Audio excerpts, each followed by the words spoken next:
नमस्कार सगळ्यांना. श्री स्वामी समर्थ. श्री स्वामी समर्थ. जय जय स्वामी समर्थ. घर, जॉब आणि अध्यात्म या आपल्या सगळ्यांच्या मराठी युट्यूब चॅनलमध्ये मी सगळ्यांचं स्वागत करते. आणि आजच्या आपल्या नवीन विषयाला सुरुवात करूयात.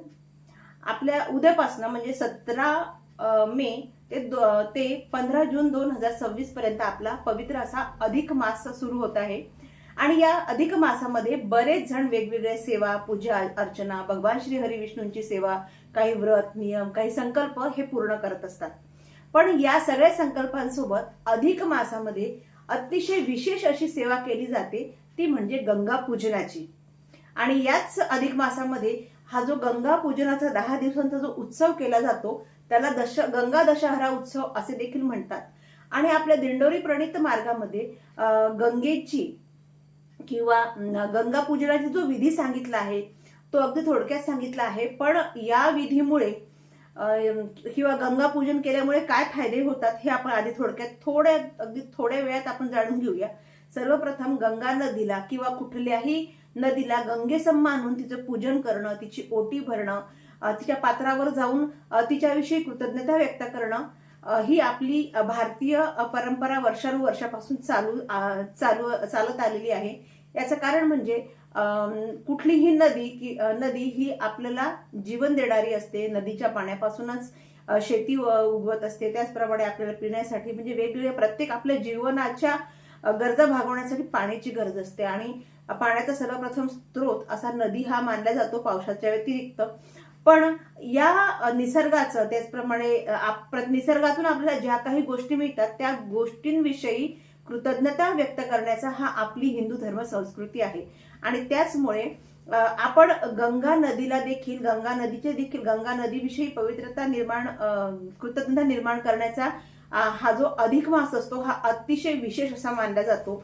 असं म्हणतात की भगवान शिवशंकरांनी गंगा मातेला आपल्या जटेत धारण करून राजा भगीरथांनी खूप अगदी अतोनात कष्ट करून खूप मोठी अगदी परिश्रमाची खूप कष्टाची अशी तपश्चर्या करून गंगा मातेला भगीरथांनी धर्तीवर आणलं होतं. आणि ज्यावेळेस त्या धर्तीवर आणल्या होत्या त्यावेळेस त्यांचे जे वंशज होते, सगरपुत्र म्हणून त्यांचं नाव आहे, ते सगळे सगरपुत्र म्हणजे त्यांचे भगीरथाचे जे वंशज आहेत ते पूर्ण त्यांना त्यांची पापमुक्ती झाली होती. त्यांना संपूर्ण त्यांच्या पापामधून मुक्ती मिळाली होती. आणि तेव्हापासूनच गंगा मातेला पापमोचनी नदी असे म्हणतात. आणि गंगा माता, आपण ज्या ठिकाणी गंगा मातेचं असं म्हणतात की आपण गंगा मातेच्या पात्रात जर स्नान केलं तर आपले संपूर्ण पाप हे भस्मीभूत होत असतात. त्यामुळे ही एवढ्या मोठ्या पापमोचनी नदी, त्याचप्रमाणे भगवान शिवशंकरांनी त्यांना धरणीवर पाठवल्यानंतर पूर्ण आपल्या संपूर्ण भारताची जी सुपीकता वाढलेली आहे त्यामुळे भरपूर ठिकाणी जीवसृष्टीला मदत झालेली आहे. आणि या सगळ्या गोष्टींमुळे आपण गंगा मातेचं पूजन करत असतो. आणि सगळ्यात विशेष महत्वाची म्हणजे यासाठी तर आपण निसर्गासाठी तर आपण गंगा मातेचं पूजन करतोच, पण आपल्या मनाची विचलता, पुन्हा एकदा सांगते, आपल्या मनाची विचलता शांत करण्यासाठी नदी मातेची जी उपासना किंवा पूजा असते किंवा नदीचा जो सन्मान करायचा असतो हा आपल्याला दिंडोरी प्रणित मार्गामध्ये सांगितला जातो. जर का समजा कोणाचं मन खूप अशांत असेल, खूप विचलित असेल, त्याचं मन एकाग्र होत नसेल, शांत होत नसेल, तर अशा व्यक्तीच्या हातून गंगा मातेचं किंवा गंगा नदीचं पूजन, गंगा नदीचा मान सन्मान हा करायलाच हवा. आता प्रश्न असा येतो की गंगा माता ह्या सगळ्या ठिकाणी उपलब्ध नाहीये.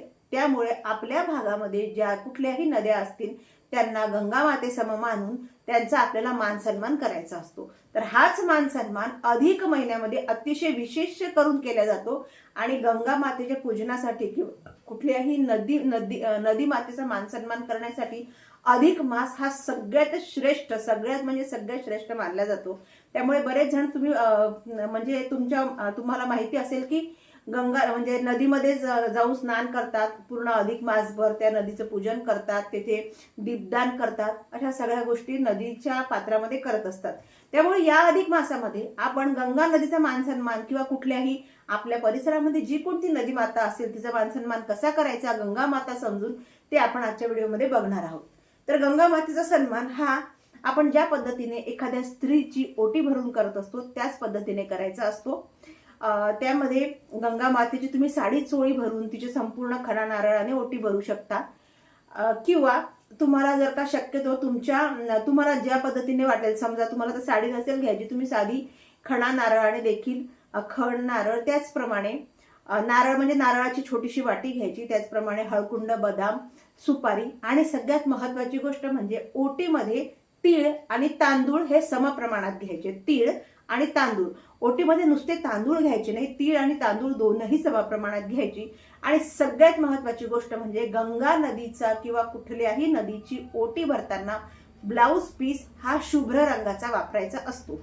त्यानंतर कुठल्याही एका छोट्याशा तांब्याच्या दिव्यामध्ये म्हणा किंवा एखाद्या मातीच्या दिव्यामध्ये, सहसा मातीचा दिवा लगेच पाण्यामध्ये बुडून जाईल, त्यामुळे छोटे तांब्याचे दिवे मिळतात. ते तांब्याचे दिवे छान एखाद्या द्रोणामध्ये घेऊन त्यामध्ये फुलं त्या देवीला अर्पण करून आपण हे सगळं ओटीचं सामान आणि आपण जो दीप प्रज्वलित केला तो आपल्याला त्या नदीच्या पात्रामध्ये, गंगा नदी मातेच्या पात्रामध्ये आपल्याला अर्पण करायचं असतं. तर अशा प्रकारे आपल्याला कुठल्याही नदीचं जे पूजन आहे, कुठल्याही नदीचा जो मानसन्मान आहे तो करायचा असतो. फक्त आपल्याला आवर्जून एकच गोष्ट लक्षात ठेवायची आहे की कोणत्याही नदीचा तुम्ही मानसन्मान करा, नदीचा मानसन्मान हा शुभ्र ब्लाउज पीसनेच केला जातो. कारण गंगा माता ही अतिशय पवित्र, निर्मळ आणि पवित्रतेचं प्रतीक म्हणजे शुभ्र रंग आहे.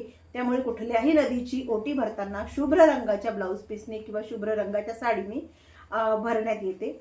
तर आणि जर तुम्हाला वेळ असेल किंवा तुमच्या घराजवळ कोणती नदी असेल तर तुम्ही या अधिक मासामध्ये एकदा तुम्ही कोणत्याही दिवशी करू शकता. तुम्ही अधिक महिन्यातला कुठलाही दिवस यासाठी निवडू शकता, पण तुम्हाला शक्य झाल्यास कुठल्या तरी एका नदीचा मान सन्मान गंगा माता म्हणून तुम्ही करू शकता. अधिक मासामध्ये तुम्ही ही सेवा करा. खूप मोठी सेवा आहे, आपल्या विचलित मनाला शांत करण्यासाठी सांगितलेली ही सेवा आहे. तर आशा करते तुम्हाला व्हिडिओ आवडला असेल तर नक्की लाईक करा. चॅनलवर पहिल्यांदा असेल तर सबस्क्राईब करा आणि हाईपचं बटन प्रेस करून लाईक करा. पुन्हा भेटूया अशाच एका व्हिडिओमध्ये. तोपर्यंत सगळ्यांना श्री स्वामी समर्थ.